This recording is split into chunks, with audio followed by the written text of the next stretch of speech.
हरे कृष्णा, राधे राधे। स्वागत है आपका कन्हैया स्टोरी की आध्यात्मिक यात्रा में। आज सावन सोमवार के अवसर पर आइए सुनते हैं भगवान भोलेनाथ की एक बहुत ही सुंदर सी कथा, जब भक्त के लिए महाकाल ने भस्म कर दिया था काल को। आइए सुनते हैं। महाकाल शिव की महिमा अपरंपार है।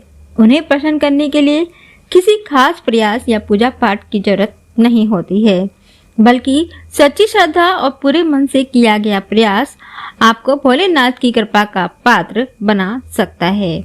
शायद यही वजह है कि अपने भक्तों के लिए महाकाल ने काल तक को भस्म कर दिया था।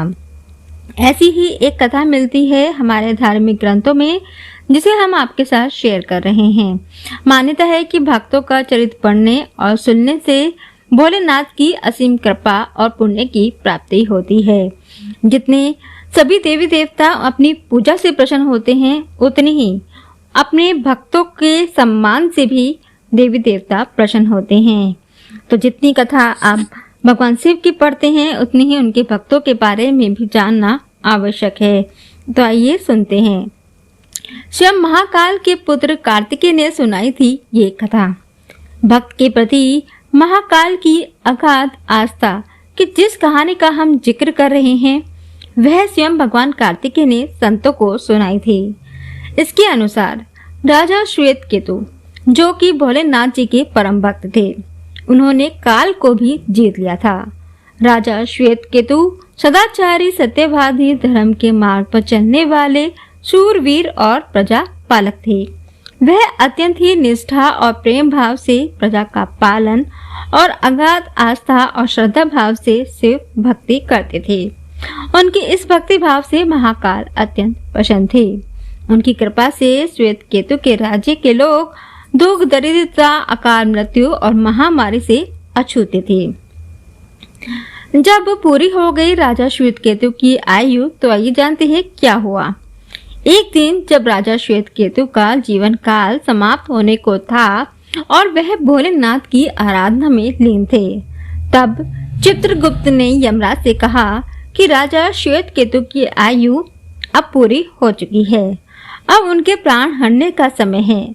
तब यमराज ने अपने दूतों को आज्ञा दी कि वे जाएं और श्वेतकेतु के प्राण हर लाएं। यमदूत राजा श्वेतकेतु के पास पहुंचे तो वह शिव मंदिर में थे। दूत बाहर ही खड़े हो गए। श्वेतकेतु गहरे ध्यान में थे। बहुत देर हो गई, न श्वेतकेतु का ध्यान टूटा, न वो दूत वहां से हिले। दूत बिना काम किए खड़े रहे। जब वे वापस नहीं पहुंचे तो यमराज ने विलंब होते देखा, तो काल दंड संभाला और खुद चल पड़े। दूतों के आने में देरी होने के चलते यमराज स्वयं ही राजा श्वेतकेतु के प्राण हरने पहुंचे, लेकिन वहां उन्होंने देखा कि वह तो महादेव की साधना में लीन है। अब तो वह भी सोच में पड़ गए कि इनके प्राण कैसे हरें। उन्होंने सोचा कि यह अभी पूरी तरह से शिव पूजा में डूबा है। इस स्थिति में शिव पूजा का उल्लंघन नहीं किया जा सकता। तब वह भी बाहर ही खड़े हो गए। उधर जैसे ही काल को इसकी सूचना मिली, तो उन्होंने अपनी तलवार निकाली और शिव मंदिर में जा घुसे। काल ने देखा कि राजा श्वेतकेतु अभी भी भगवान शिव के लिंग स्वरूप के सामने बैठे ध्यान मग्न हैं। वह झपट कर आगे बढ़ा और जैसे ही उसने राजा श्वेतकेतु का सिर काटने के लिए तलवार उठाई, शिवजी ने अपना तीसरा नेत्र खोलकर काल की ओर देखा।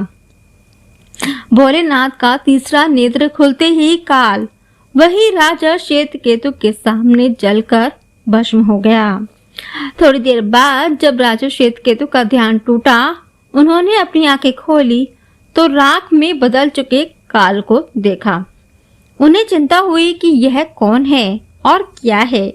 श्वेतकेतु ने भगवान शिव से पूछा, भोलेनाथ, ये किसकी राख है? इसे किसने और क्यों जलाया?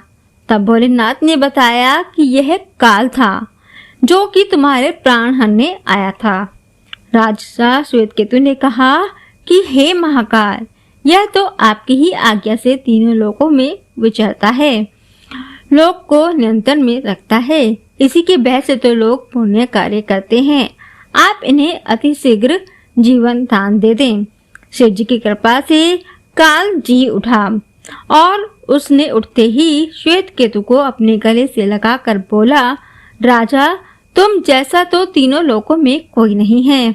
तुमने तो अजय काल को भी जीत लिया।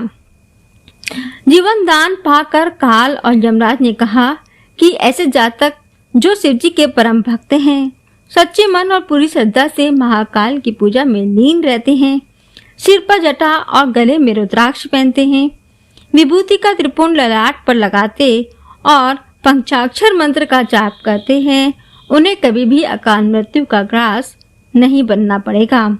कथा के अनुसार इस आशीर्वाद के बाद श्वेत केतु ने लंबे समय तक राज किया और फिर महाकाल की कृपा पाकर उनमें ही विलीन हो गए।